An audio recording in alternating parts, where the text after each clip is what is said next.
Okay, hello. I'm going to talk today about Tattler reusable canning lids, and they usually come in boxes that look just like this.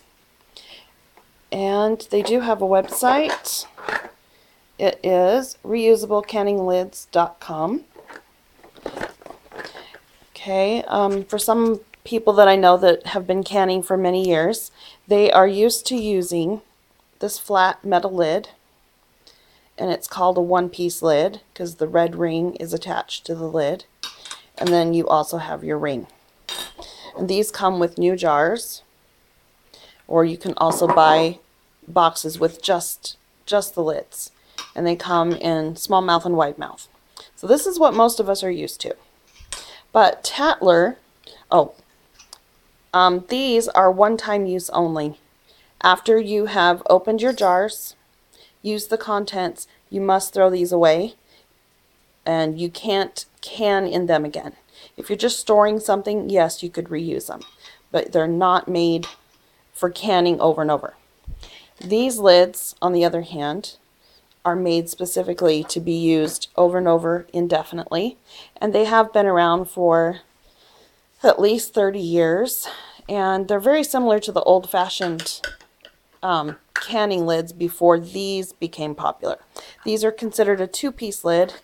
You have your flat plastic lid, and you have your flexible canning ring. These also come in the standard small mouth and wide mouth.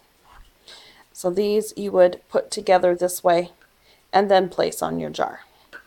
And you want to put them in boiling water for a minute before you use them to sterilize them, just as you do with these metal ones. So these are ready to use, and I have my jars all ready.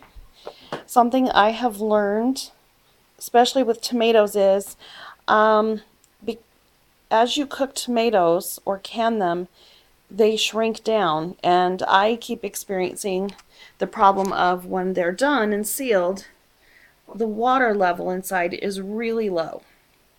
So I'm remembering now that last year I started to, for the tomatoes in particular, put the liquid higher than normal, higher than the recommended space. So less headspace than normal.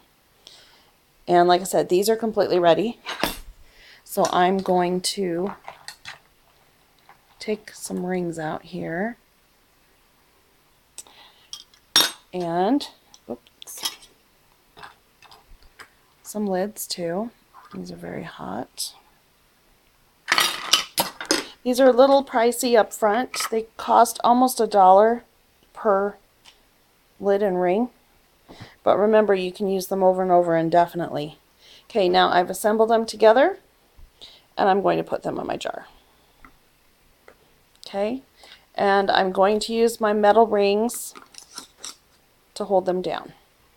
The only difference in how you use these is don't tighten them very far. Just till you feel a little resistance and stop. And then you process them in the canner as normal. And when you take them out, you will use your jar lifter and put them on your towels. And then immediately, I don't have a ring on this one anymore. I've already washed these. I did these last night. You immediately take a couple hot pads. One hand holds the jar and the other hand takes where the ring is, and you snug it tight right after you take it out of the canner. Tighten it up good and tight. Then take your next jar out and do the same thing, and then leave them sit to cool down and seal. And these sealed nicely. They don't go up and down at all. And after you've done a batch or so, you can tell what they look like once they have sealed. And I took the rings off earlier today and washed them, and they stay on.